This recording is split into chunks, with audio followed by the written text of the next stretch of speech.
What's up? What's up? Oh, look at this OBS view because I forgot again to change the scene. How we doing? How you going? How we doing? Oh, I see hearts. Thank you very much. All right. I am not going to faff around like my normal self. We're going to get right into it. Because I wanted to do something today, but it is definitely going to be shorter. Probably around an hour is my goal. Maybe an hour and a half if it's really going long. But we are going to be watching through the Carpet Acquiry, I believe. And yeah, it's called The Carpet Throwback by Liam. So I will be doing that. I'm not sure who's around. I see one person. I don't know who that would be. I know that I wasn't able to schedule this kind of as soon as I had originally wanted. So I'm sure that a lot of you guys are watching in the VOD. So hello, VODers. And we will just get into it. Oh wait, I didn't switch the freaking... I didn't switch the scene again. Screen share. There we go. Okay. Beautiful. Perfect. And I can see that you can see it because I'm also watching myself watch you watch me. All right. Carpet throwback. Can you specify between gigantic flying thing? Wait, let's see. Gandalf style, like big, I can turn into a gigantic flying thing. Can you specify between gigantic flying thing? A giant eagle or Okay. beast of some shit. You turn into a giant eagle. Beast of some There's shit. stuck in the room as a giant eagle. Wait, Can I get on it? Alright, I've tied the endless rope to a piece of furniture. Big? Yes, I've tied the endless rope to a piece of furniture. Trinket! I'm not leaving my bed right here. I'll stay with Trinket. We'll go down the elevator. I'm not. Oh my god. Trinket has been a character flaw since the beginning. We all knew it. What's up, Undead King? How you doing? I'm just saying, the elevator's going down, guys. It's about to I'm on the elevator. Alright, we're on the elevator. Jeez. I unhooked the... Wait, hold on, boys. No, what's going on? You just jumped out the window. He's got himself. He's got feather fall. Okay, so most of you are in the elevator. It's so funny because the vibe definitely is more chaotic. Like, it's clear that they are more controlled in, you know, the critical role that we know and love. But it is still funny because, like, the actual interactions are very, I can very much tell, you know, that who this is. Matt full on standing up. Oh, yeah, he's too excited. He has too much energy. You have a giant eagle in the room. Tiberius jumped out the window. Castor and Philippa. Okay. Before you do that. Yes. Okay. Yes. You need to specify. Yes, I'm not doing that. Why are we filming this? We're like a well-oiled machine. Alright, so Tiberius is out of sight. There's a big eagle now. Oh, dude, and this is a great example of what I mean by, like, the vibes really determine how good or bad something is. Because, like, that whole, like, I storm out of the window, but also I'm casting Feather Falling. To be entirely fair to Tiberius, Feather Falling is a reaction. It's not actually something like Blur or Stone Skin that you do need to set up beforehand. So he's actually even more in the right here. But even just the vibe of, like, I'm doing it. And Matt's like, you didn't specify it. And he's like, no, I'm doing it. Like, it's a much more jovial atmosphere.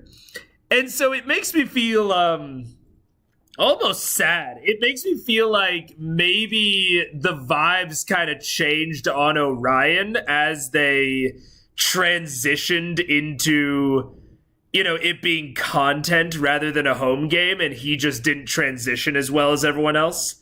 I don't know. I mean, maybe I'm giving him too much credit, and, you know, the vibes of this one little video too much credit, but I don't know. It's interesting to think about how the difference in vibes could really be significant transitioning from like a home game to an on-stream game. I was trying to work its way through the window, which is tinier than you remember, while the rest of you are now riding on this slow elevator down. Does anybody want on? I'm on your back. I'm on your back. Okay, Okay, Pike Scanlan. gets on the back. What's going on? Joe Hop. I can get on? Get on me. You can carry me. She's a I'm big the bird. fucking eagle. I mean, you're little. By the way, you're hearing. Hey, I can talk to animals. I can talk to animals. Put on her back. I'm jumping on. Okay. If Gandalf can do it, so can you. Okay, so our two gnomes leap onto Keelan's back. Keelan manages to just squeeze in the window, take off into the sky. Putting the game in front of an audience really does adjust the dynamic. One person asked if they could sit in on the game I'm running, and I asked the players what they thought. A couple folks said they wouldn't want it, so I let them know we passed, but totally understandable even for a single person. Yeah, I mean, like, putting anything in front of an audience. I've talked about playing Baldur's Gate 3 with some of my friends, and for any of you that were at the 72-hour stream, you might know that I did. I played one of my part of Baldur's Gate on stream with a buddy who I also, if you really dig back in the archives, when Pokemon Scarlet and Violet first came out, which, correct me if I'm wrong, but that might be how you originally found me on Dead King. Or I might be thinking of someone else. I might be thinking of someone else, but the way back in the day I played that with Nick, and like Nick is very, down to be on stream, but I have talked to several of my other friends who are super not, which is totally, it's totally fine and understandable, because it really, really can. My group is okay with other friends of ours coming in and watching the games. But I am more than sure that they would not be cool with like a stranger coming in and watching our games. Like I would never want to or be able to even like host like a private Discord event. Like, if I did like a private Discord, like, oh, like watch me DM. I know most of my friends would not want to do that. So yeah, it super changes the dynamic a lot. I found you from YouTube Shorts. Oh, okay, I was wrong. I remember there being someone, I might be thinking of Transistor. I think there was a person that watched me play Transistor on Twitch, and I always felt bad because I talked about how I was going to play it more, and then I never played. I think that was my last Twitch stream ever. So I always feel bad for them that they came in and they found me. They were super nice, and then I abandoned my Twitch account. Even streaming a video game without commentary chat interactions is different. There's a reason why a lot of streamers play other games off stream. Oh, 100%. 1,000%. Like, Baldur's Gate 3 for me is like a perfect stream game. Like, I love playing it on stream. But like I play some Titanfall 2 offline. I play Heroes of the Storm offline, and like, to be honest, I have almost zero interest in playing Heroes of the Storm on stream because I legitimately don't know how I would make it entertaining. Like, for me, like, stream is about like telling stories and, like you said, like interacting with chat.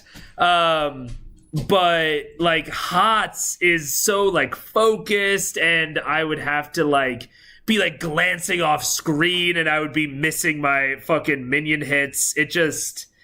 It would not be a good stream game for me particularly. Hi ho, what up, Mr. Dad? How you doing? Oh hell yeah, I used to play a ton of HOTS. Oh man, HOTS is a lot of fun, but it is very much like I play a lot of HOTS versus AI.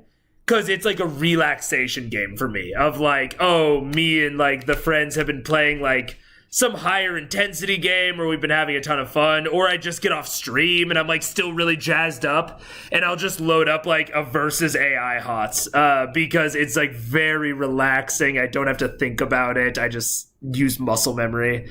But putting it in front of an audience really changes it for better and worse. Like for me, again, Baldur's Gate 3, I've played it off stream. I like playing it more on stream, like by far. But then other games, yeah, I would not. And so I think that can also be a thing of like, I talked about like maybe Orion just doesn't belong at the table. Maybe it's not even that he doesn't belong at the table. It is that he specifically does not belong at this table when it is brought on stream and it is becoming a content piece. Of like, I love playing HOTS with my friends. I don't think my friends would like playing HOTS with me on stream. Because I'm a totally different, like, player when I stream that would probably be pretty annoying to, like, play HOTS with. He played with them for a couple of years, I think. Yeah. I mean, they ran, Vox Machina for, I think, like 2 years. And clearly, vibes were good. They were all chilling. And then within 30 episodes, they can't do it with him anymore on stream. Like, I think it's very... I don't think it's a stretch to say, and I think there's maybe an interpretation of this where you say, like, oh, maybe the chatters just pointed out bad behavior that he was doing at home. But I think a much more generous interpretation and probably more realistic is that the stream changed Matt's behavior, it changed everyone at the table's behavior, and after that behavioral change, they didn't mesh as well. Both of you guys make a ride check. Oh, what? No, that's the wrong music. It's the bird from Lord of the Rings. That is a skill. It is a skill. Right? He's like, That is a skill! oh, Dude. This is tough. I know that the frame rate is really bad. I think it's literally just like the computer is struggling.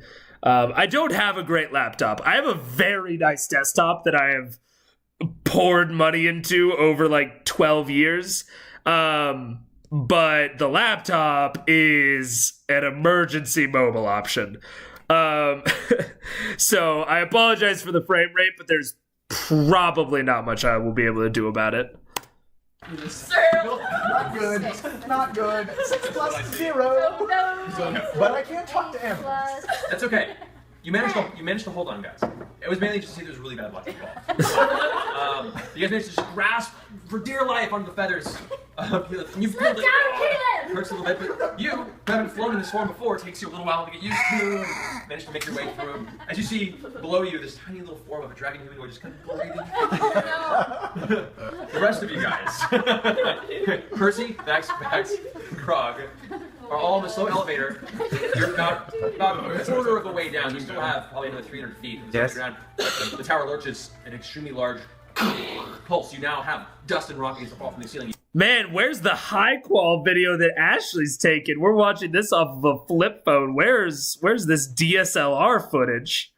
I like low DC skill checks. Matt just said wait, what?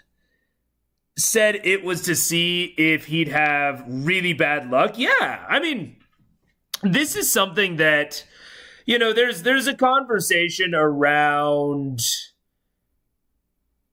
if something's impossible versus if something's impossible to fail or if something's impossible to succeed at, you shouldn't have them roll, which I agree. If it is literally impossible. But something that I notice in Baldur's Gate 3 is occasionally you'll see either 30 DC checks where it's like, okay, you're either gonna have to have crazy modifiers, or I've even seen a 99 skill check in Baldur's Gate 3 where it's literally impossible unless you get the nat 20. And I've also seen DC 2s where it's nearly impossible unless you have a negative or you get a nat 1, which I think is totally cool. I think that's totally fine. I do think that there should be a concept of like, don't have them roll if it's impossible. But if you're living by that logic, if you're living by and DMing by this concept of don't have them roll if it's impossible, well, there can still be things that are incredibly unlikely, right? Like, and especially if you're rolling like Matt or like Baldur's Gate 3, where there are skill check criticals, I think it is more than fine to put up a 99 DC check, or a 2 DC check, or a 1. Fuck it, like put up a 1, put up a 0 DC skill check. Where if you're playing with these like critical fail things, like, it's a 0. You are not going to fail it unless you roll the nat 1. I think, once you pick what you want to do, you can feel totally free to play around in that system. Like, I don't use skill check crit fails or crit successes. But I do play around with my DCs a lot. I use gradient DCs, like progressive failure, progressive whatever. So like sometimes I'll have like a DC 5 is they succeed, but there's a complication. DC 10, they just succeed.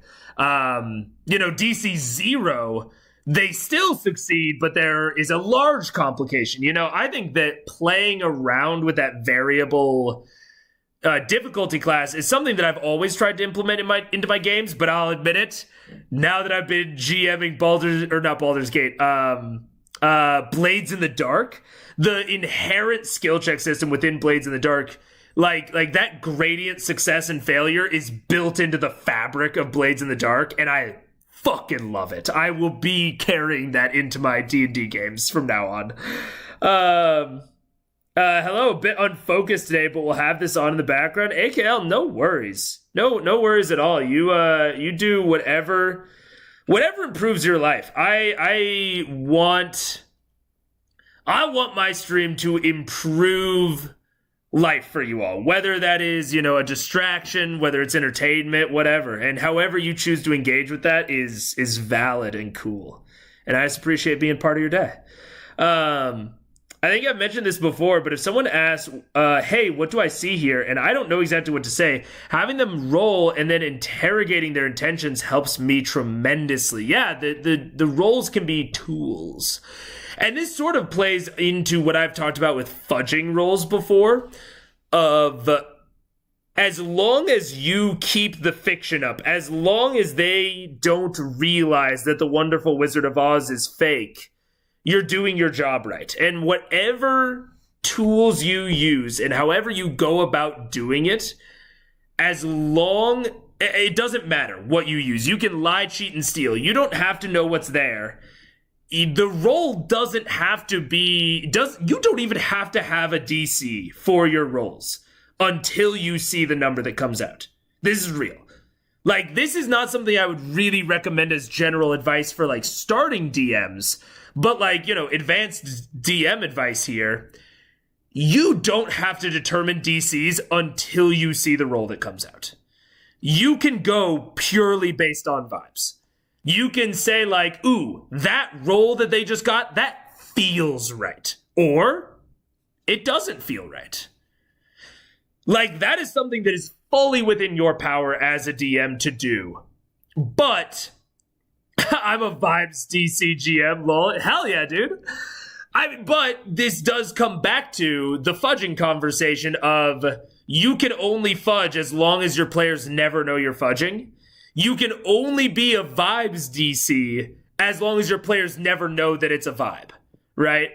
So it's this kind of weird mix of massaging the story to where it feels right. And that bleeds into the tone at the table, that bleeds into like what your players want out of the game, if they want it to be more challenging, if they want it to be more story and arc based. Like, if a specific check would feel super bad, and I don't mean like momentarily feels bad. Like, sometimes the player should lose. They should fail. That's part of putting together a cohesive story that feels good as a story, right? Momentarily feeling bad can lead to a better arc and a better story. So it's your job as the DM to balance all of that. What feels good in the moment? What feels good for the story overall? What feels good for an individual player compared to the party as a whole? These are all things you should be balancing in all of your DC decisions, whether or not you ask them to roll. And I think that going by rules as written, going by raw, is really good for DMs first starting out, because I think that the balance of raw and the balance of not having skill check crits, I think is good for giving the DM less to worry about. So, like, if you're just starting out, my opener DM advice is try to go by the rules as much as possible, because it will just make everything easier on you. And you'll be able to learn the ropes of DMing without having to worry about all of this. But as you get more into that like kind of advanced, experienced level, you can really start playing around with these DCs, with fudging strategically, with really defining how the rolling benefits the story and benefits your players. Sometimes the outcome of a roll will be the same, whether it's a success or a failure. It's just a tone of voice. Sure. Yeah. I mean, I think that is real right there, Riste, of like the actual mechanical outcome of like what happens in the fiction might be the same, but the way in which you deliver it, who you choose to focus on during the description, like if you're describing someone doing something silly, like say like it's a performance check, and they perform the exact same no matter what, but you focus more on the people that don't like the performance versus the people that do, right? You're setting a tone of the scene, even if they ask someone later and they're like, oh no, I loved the performance. You just didn't mention that they liked the performance during the description of their role. I mean, yeah, all of these are ways that you can massage and play with the story as a DM. You see the actual walls are cracking. I mean, You guys are all dead. You fuckers are all dead. I saved the gnomes. The whole game is going to be me fighting with the Tiberian. Half the party is re-rolling characters. Where'd it go? 1929. Make this fucker go faster. I can come back. That's the only thing you can think of. I can come back. Jump up and down really The fast. speed that things are crumbling, we're pretty fucking unless you find some other way to get down there. I'm jumping. I'm just repetitively jumping on this fucking thing, trying to make it go back. I weigh 600 pounds. You got something in the back. You got something in the back. Oh shit! Oh, it's super columns. Okay, so Rob, you're leaving on this platform. It's not shoving. It's not budging at all. Oh, never bloody mind! Percy takes his gun, puts it against the turquoise crystal, and fires. Oh god. The ringing of the blast echoes throughout the chamber. It blends with another. This is did he have, I can't really tell because I think the video is focusing on it, but I want to try and zoom in on Matt and Percy's conversation. I don't know if he rolled or not. I'm just repetitively jumping on this fucking thing, trying to make it go back. I weigh 600 pounds. You got something in the back. You got something in the back. Oh shit! Oh, it's super columns. Okay, so Rob. Man, I can't tell if he had him roll or not, because he rolled a little earlier in the video for this attack, because this is an example of the vibes of like, this is a difference between me and Matt. I would always have Percy roll, but that is because of the tone I have set up. I don't think it would be bad if Matt didn't have him roll for that. If he's just like, I want to take my gun and shoot through this like crystal bottom of this elevator, like that elevator bottom probably has a health, it probably has an AC, like at the very least maybe you have to make like a con save to like, you know, aim it, or a con check, I don't know. There's some sort of roll to be done there to determine how successful this shot is. But if you are like Matt and you are a little bit more high chaos, but also high drama, just saying like, fuck, that's a cool idea, you don't need to roll, that's okay. I never do that because again, I've set up this tone at my table where like things, at least at my D&D table, where like certain things require rolls, certain things don't. Like attacking inanimate objects does require a roll, no matter how cool it is. However, here's the sneaky little secret. Everything requires a roll. My players always know what to expect from their actions as to what kind of roll will be required, if their action will require a roll or not. But this is the sneaky little secret. I can still really incentivize those high drama moments. If I really like something that a PC is doing, like Percy shooting his gun into the floor, that's so sick.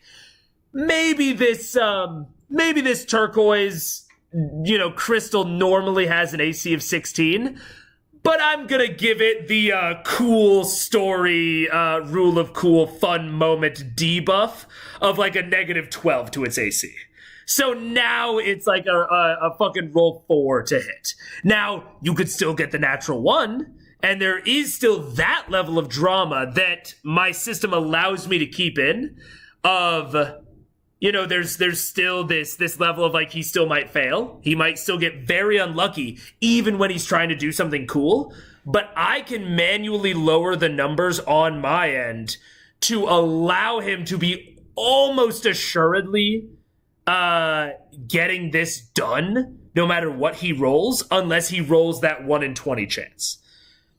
So these are, again, you want to define your tone. You want to be consistent, even if it's like Matt, where the consistency is inconsistency, right? But he's using that inconsistency to his advantage. But once you have defined your tone, once you've defined this expectation, you can really play around in it to get the result that you want, that is the best for the story, or that makes the players feel the best, et cetera, et cetera. You're leaving on this platform. It's not shoving. It's not budging at all. Oh, never bloody mind! Percy takes his gun, puts it against the turquoise crystal, and fires. Oh, God. The ringing of the blast echoes throughout the chamber. It blends with another lurch as you have another piece of rock come slamming into the platform. As the Yeah, I love that restate. I mean, I love, again, we talked about the gradient DCs of like, maybe it's a DC 0 to succeed, but the roll determines, maybe alternative consequences. Because as a DM, you are the arbiter of what, and this is something that's actually kind of distinctly different between D&D and Blades in the Dark, where I think that you could describe D&D as having an advantage here.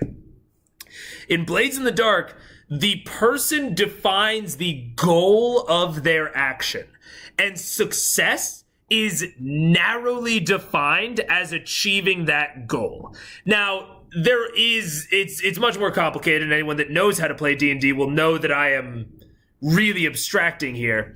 But that's generally how it goes. And then you have complications associated with achieving that goal. D&D is not like that. D&D, the player tells you what they are doing within the fiction, not what the goal of their action is. You might be able to glean that from them, imply it, or you might legitimately ask them like, okay, that's what you're doing. What is your goal?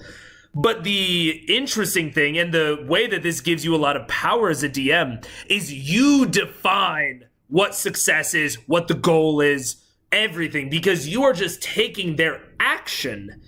And you might say, oh, just based on the way that you flavored that, this thing is going to happen no matter what. Maybe that thing that happens no matter what is their goal. Maybe they wouldn't need to roll to accomplish their goal, but they do have to roll to determine all these consequences. 100%. Haven't gotten a big chance to do that yet, but it's on my mind a lot. Yeah, I do that with survival checks all the time. They'll always make it to their destination. They just might take more time, etc. Totally. I think you can also use a survival checks, not even just to take more time, but maybe it's related to them not understanding a series of tracks and encountering an obstacle along the way, or maybe it's they don't get lost, but maybe you are kind of implicitly working in some perception there of them noticing trouble ahead of time. There's a lot of really interesting things you can do there. I like that Restate 13. Hell yeah. I've never played Bitty, but you may have heard Candelabra Obscura has a lot of Fit D influences, and I've been trying to learn that. I like the consequences spectrum. If it has a lot of Fit D influences, I would assume it has some sort of consequences. Candelabra, I don't know a lot about it, but it seems very Vampire the Masquerade, which is definitely interesting. And I've thought about looking into Candelabra Obscura, but there's some kind of inherent spoilerage that could happen if I, watch these players play this new game. They might make some references back to Critical Role. But I have been interested in Candelabra Obscura as a general thing, especially because I like diplomacy, and I think that BitD does diplomacy okay, but I think that it really abstracts it into everything else, and it's not really focused on it, which is totally fine. I love BitD for that it abstracts a lot of different styles of play. But Candelabra seems like it maybe is a little bit more focused on those social interactions, which is very interesting. That reminds me of when a player kept rolling Nat 1 survival checks and a 2-day journey turned into a whole week of travel. Yeah, I mean, you don't need to, like, wind up in somewhere totally off the map. You don't need to, like, punish them. But this comes into Mr. Dad and Restay, the aspect of having ticking clocks, which obviously... I've criticized Matt for of not keeping the pressure on, not having these ticking clocks, not having consequences for things taking too long. But if you are working those things in, if you are working in this concept of ticking clocks and like taking additional time actually meaning something, that can be incredibly impactful, Mr. Dad. Like having this issue where, you know, maybe they are going to, so I'll use the example of a book I'm currently reading. The players find out that there's a bomb planted in a city, right? And the bomb is going to go off in 3 days. They have to get there, but it's a 2-day journey, or maybe it's a 1-day journey.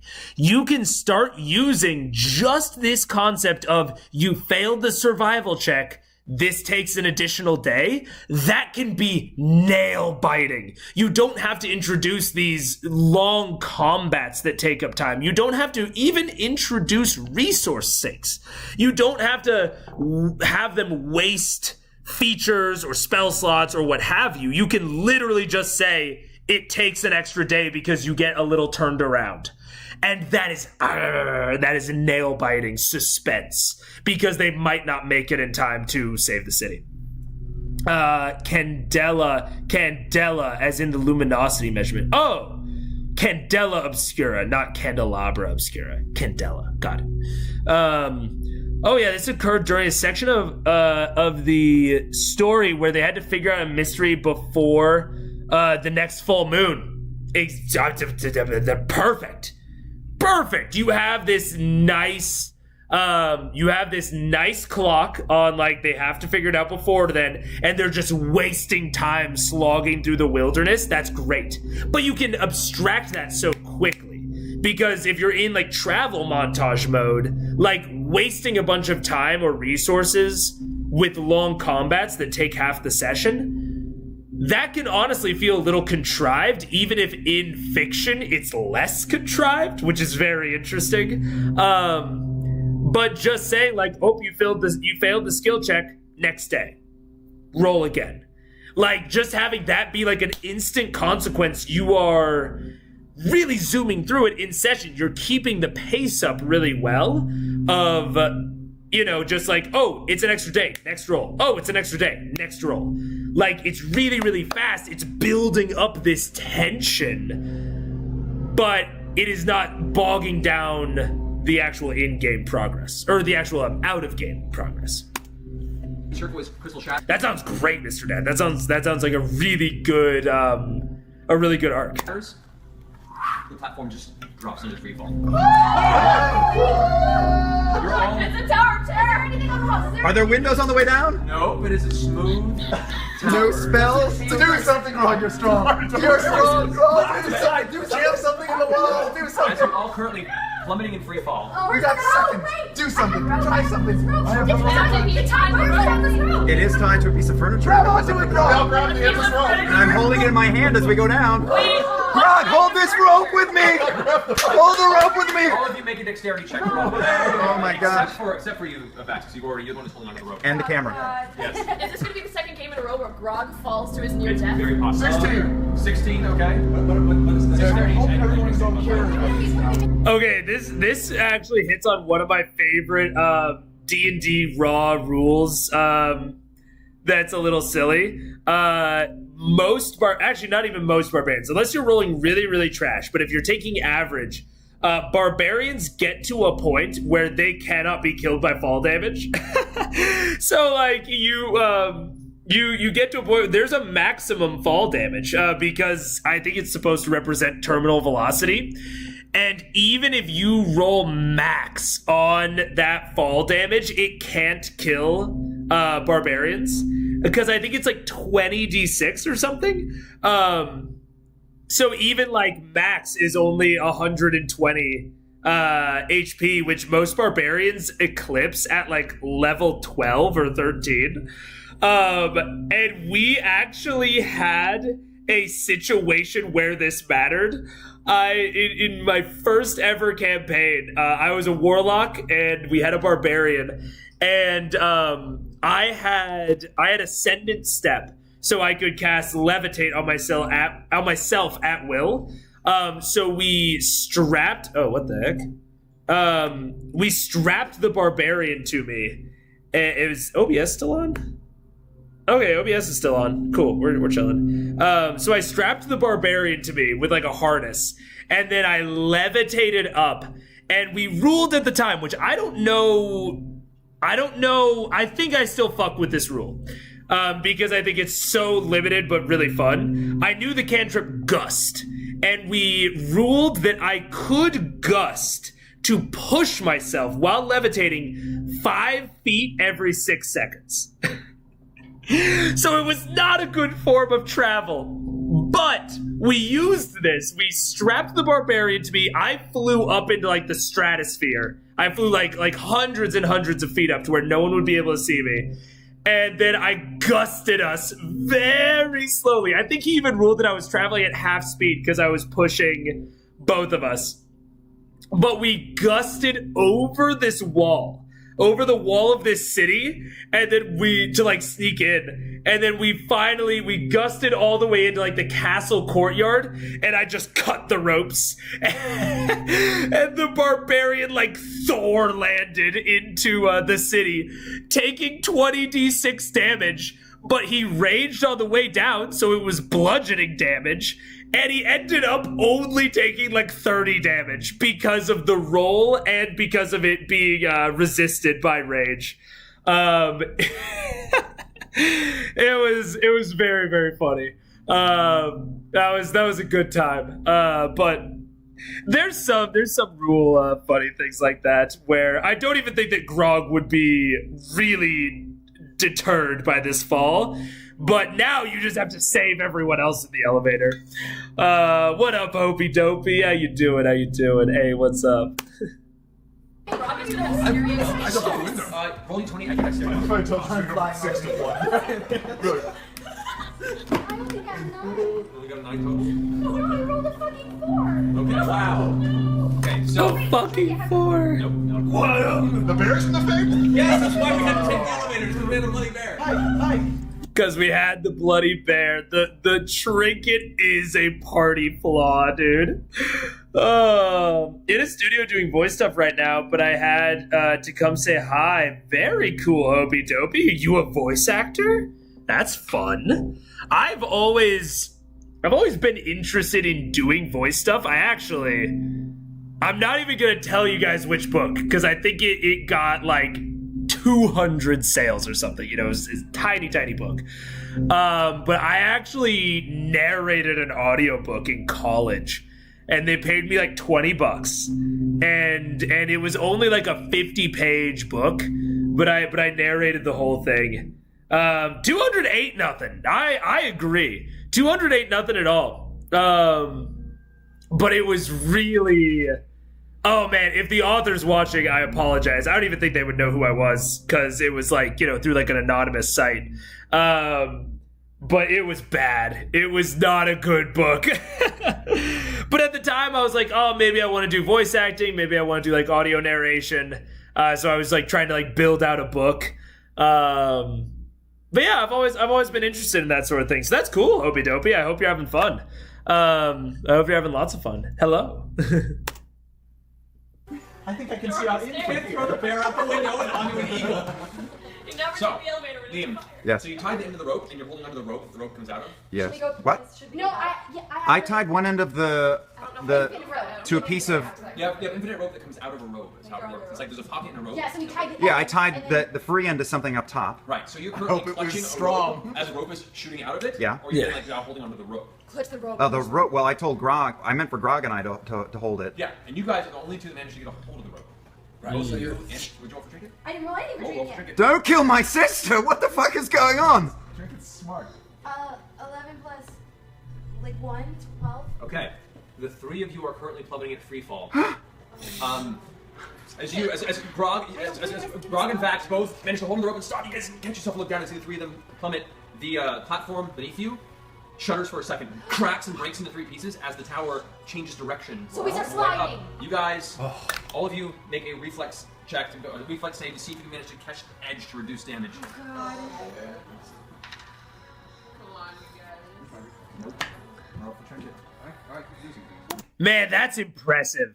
That I don't like to just purely gush about Matt, but like that is a really like okay, death and total party kills should be on the table. Like TPKs should be a threat, they should be a possibility within your worlds.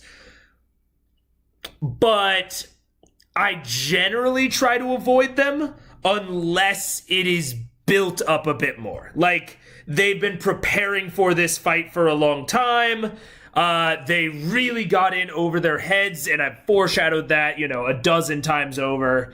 I've never TPK'd. I've gotten very close, and I've told that story before. But in that situation, I had given them several warnings, and they had chosen to do several bad things that they shouldn't have out of greed.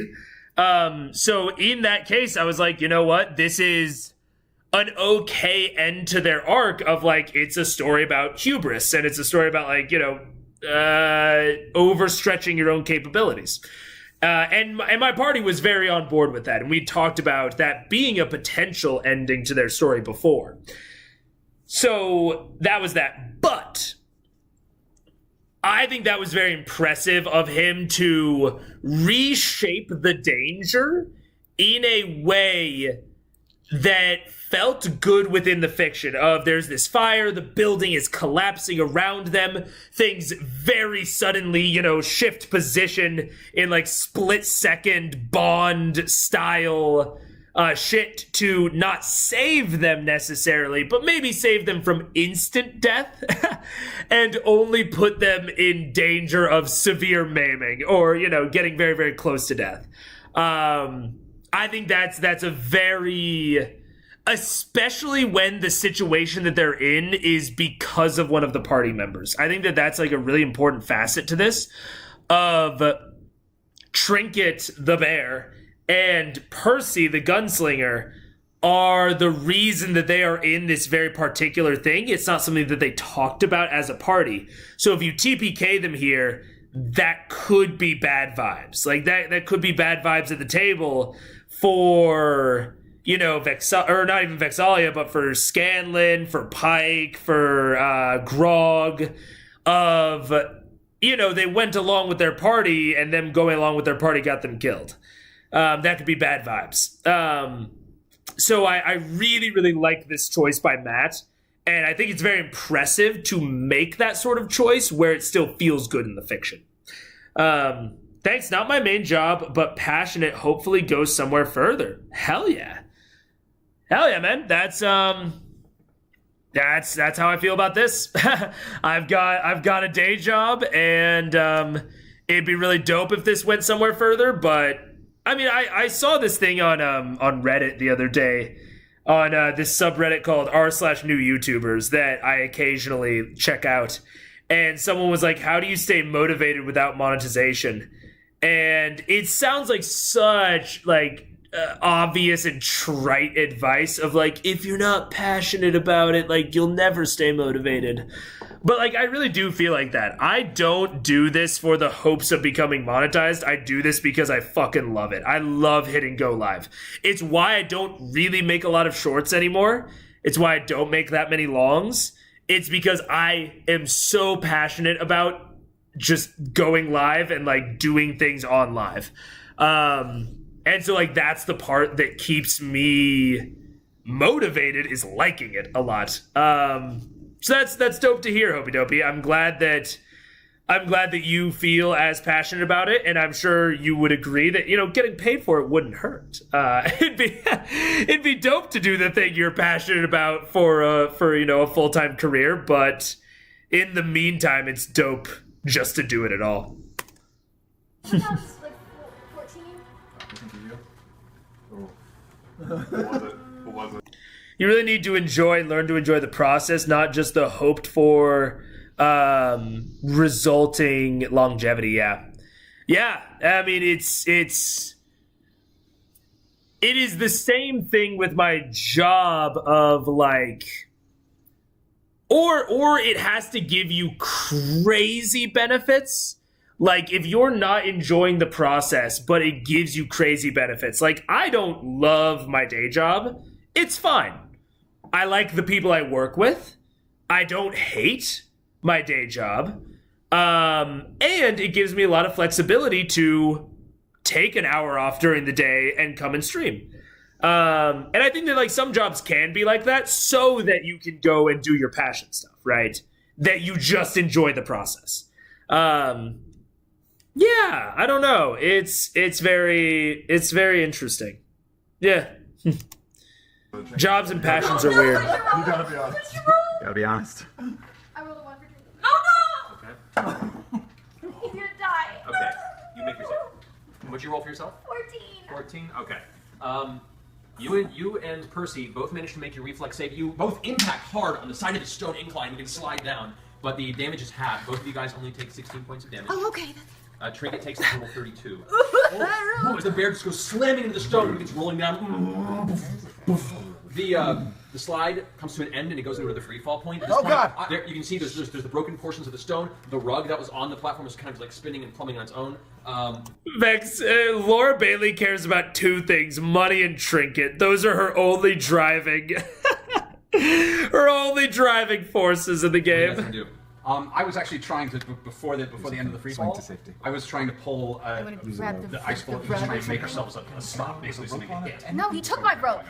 When he used the rope. Only have one piece of Yes, rope. it is. It was my rope? I was hoping I had enough time that I could try I have and a do rope. a dead shot. But there's nothing to A lot like. of time on this, unfortunately. Just like that's one turn, basically. Fucking leap on. Yeah, no, you don't have that. It's a good thing we worked out today. Thanks. Yes, you did. This is really funny about just like home game versus like, you know, entertainment or products of like, this is so much more chaotic of Matt talking to one of them with all of them having their own side conversations. Like, this sort of thing would get shushed on stream fairly correctly. It would muddle up the mics like crazy, but it's totally okay at a home game. I think I would recommend, this is a small recommendation, I would recommend having some sort of code word for getting everyone back to listening to the DM if they are off having their own side conversations and such. At my table, it was a joke that started. So it'd be like if someone was having their own side conversation and I was the DM, I would listen to their side conversation for a second. I would latch onto a specific word. So if they're talking about, I don't know, sunflowers, and it's like, and I would interrupt them. I'd say, speaking of sunflowers, this NPC that you're talking to has a very sunny flower disposition. Back to me. And we go into it. And eventually I started doing that so much that other players would start doing it. So they would notice that we were kind of coming back together. And they would do that. They would latch onto a word, do the, like, speaking of. And they would say, like, oh, back to you, DM, or back to you, Dad. And that was actually, it sounds so silly, but it was incredibly useful for us, especially in person, to get everyone back in place. It's kind of like if you go to like a preschool or an elementary school, and they have, you know, their little like chants of like fucking clap, clap, crisscross, applesauce, clap, clap, and it like gets everyone back in. It kind of works. Like having a code word for that and like you can, we're fucking adults or teenagers or whatever, like we can have more, jokey or fun ways to do it. It doesn't have to be as childish, but it's legitimately very effective. The DM's safe word is sunflowers. yeah, exactly. Oh, I love that. Using it. Hell yeah, logo. Hell yeah. I'm glad. It's something it's actually something that we stopped doing online. Because the online mic, it would muddle the side conversations, but we've actually started doing it again more, because we realized that even though we weren't having like side conversations with individuals, we were still getting off topic for the entire game. So it's just kind of a way for us to like come back and refocus. Makes a ton of sense. Thank you. BGW, is Discord down for anyone else? Uh-oh. Doesn't look like it for me. Yeah, no. No, seems good for me. I don't know. And try to land like sliding down on something that's sliding at an angle. What? Oh my god, it's the knife! No, it hurt him. Alright, so as you ready your gun, the smooth stone, unfortunately the stone's a little imperfect, and you misfire and shoot, and you see a bit of ice splatter against the far wall. It's not going to stop you. You all go sliding off the edge. You're now plummeting it into probably another 120 feet of free fall. It's just you guys, the broken platform, and the rug. What are you going to do? Do something. Jab it into a wall. You guys are outside the tower. This time. Okay, can I? You I would make my way down to like They're fine. Don't worry. Do something. I jumped out the What window. did I do? Take the rug? How could I use the rug for the Turn it into a parachute or something. I can turn into a parachute and grab the end. She's MacGyvering. Okay, so you grab the rug. We're like, Go ahead and make a use magic device check. it's magic? The rug is magic? Oh, it's a fucking flying carpet! Make a use magic device, unskilled check. No! She doesn't know what's wrong with it. Does that matter? Okay, so as you grab the rug and begin to pull on it, to just willing yourself to slow, the rug all of a sudden sweeps underneath you and catches you. Fly and catch you. Trinket and Percy go plummeting past you. Go get him! Go get him! Okay, so you're past 50, 40, 30. Go get him! You swoop down, manage to just slow Percy's descent as he plummets into it. With the last bit, you catch Trinket underneath. Oh, it's a heavy impact on it. You both, all three of you, manage to just to fall enough to hit hard, but not enough to take damage. As you three of you scatter to the floor, slamming into the side of the tower, safely and alive.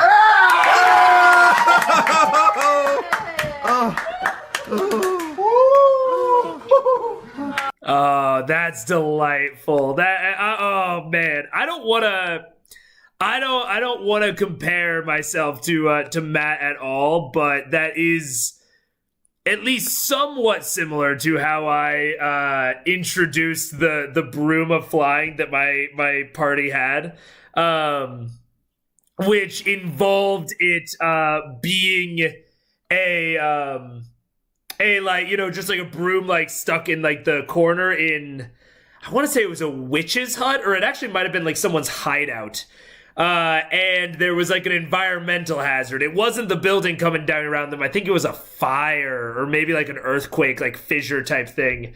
And they ended up figuring out that the broom was a broom of flying and taking it out.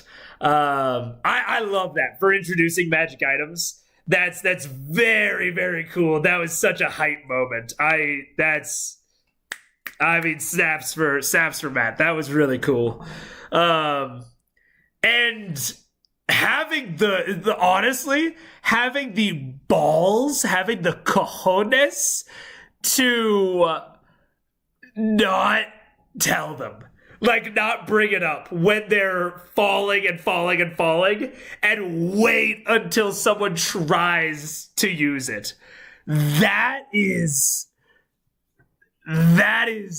dope. Like, in the, like nerves of steel kind of way. And it made the moment so much crazier. Like, it made the moment so much more hype that he didn't tell them, that he did wait for one of them to try to use it. But like I said, nerves of steel. I don't think I could have watched them fall having that option and like not foreshadowed it. But but it's so much cooler the way he did it. I just don't know if I'm strong enough. Oh man, but that was sick. That was so sick. Also reminds me of the cast have said that they became more deeply emotionally invested after they started streaming because it forced everyone to pay attention the whole time, plus playing weekly. I can very much imagine. It takes it from a more like beer and chips, like fun, silly time to we're paying attention to everything. We're paying attention to the other players' role play because we're thinking about how it impacts the show and like how we're going to play off of it. Kind of regardless of how we're feeling that week, because like, you know, sometimes you show up to D&D and you're just not feeling it and your character has a low RP session, which is fine at a home game, you know, things happen. But when you're making a show, those things still do happen, but now there's like this implicit pressure to not like reduce your roleplay a lot. So it does kind of force you to pay more attention and not just roleplay when it's convenient, when you're vibing it, when you're feeling it. It kind of forces you to look at it and say, and like really look for your opportunities rather than when it just feels natural. And again, not to say that we've talked about this before about like wait, my PC's running low. Okay, I wanted to end soon anyways. The the laptop's almost out of battery, which is not something I normally think about when I'm streaming. So I think that's gonna be it. No more streams the rest of the week, although might be posting some stuff in the Discord, maybe some discussions, some topics of conversation, so look out for those. Yeah, no problem, Restay. And to get everyone hyped, I'm gonna tell you my plan. I don't know if this will exactly execute, but my current plan, and I've run it past Paige, she's good with it, is we're going to stream Critical Role Monday, Wednesday, and Friday. Will be Critical Role Lunch Club on Tuesday and Thursday, and then on Sunday will be something extra special. Not a Lunch Club, not a stream, not a Critical Role stream. It will be the long fabled How to Make a Map. I have almost finished getting the notation precise. I've done like 4 example maps at this point. I just want to do a big regional map, so I'm going to do the Sword Coast. So I just need to finish that up. And I have a lot of my like, I don't have like a script, but I have like, you know, the bullet point stuff of what I want to hit. So should be ready for next Sunday. So it'll be like a week of content. Cartography 101, yes sir. So get excited. Nothing else the rest of this week, but next week will be jam-packed. So I will see all of you then. Classic Megaphone W. Thank you very much. I will see you all then. Thank you for tuning in. I really appreciate it. And I'll see you then.